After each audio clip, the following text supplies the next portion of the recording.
आंदोलन ओहरिले निखिल ओडिशा विद्युत कर्मचारी महासंघ लोयार पीएमजी रे बीजेपी विधायक दल भेटी आलोचना करने पर आंदोलन ओहरिबाकु निष्पत्ति नेछि ओडिशा विद्युत कर्मचारी महासंघ काहाकु भी छटे न करबा लागि प्रतिश्रुति दैछंती राज्य सरकार। सरकार पक्षरु बीजेपी विधायक माने सेमानकु भेटी मुख्यमंत्री वार्ता देबा परे आंदोलन ओहरिछि संघ। मुख्यमंत्री जो मंत्रिमंडल तरफ आसी सी आम प्रतिनिधि मंडल सी आमको ये जन गले जे कौन सी विद्युत विभाग काम करता ठिका कर्मचारी जन को भी छटई करा आम आंदोलन निश्चित ओहरु आज ओहरु आम निश्चित जो विद्युत कर्मचारी एवं छटई जो कार्यक्रम थिला ताकू नहीं धारणा बसते दीर्घ 13 दिन धरिक भाई माने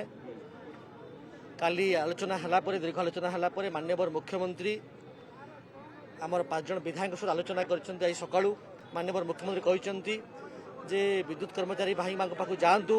एवं निश्चित भाव में जो छटई बिल्कुल हम ना एवं छटई प्रक्रिया बंद से आगु कम करुले से भाव में कम करेंगे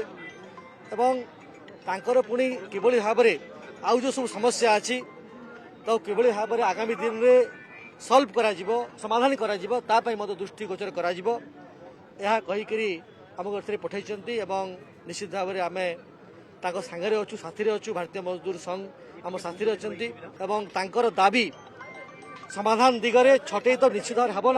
ना जो डिफरेंट दाबी अच्छी किभली भाव में आगामी दिन में सल्यूशन करा निश्चित धारणा होती।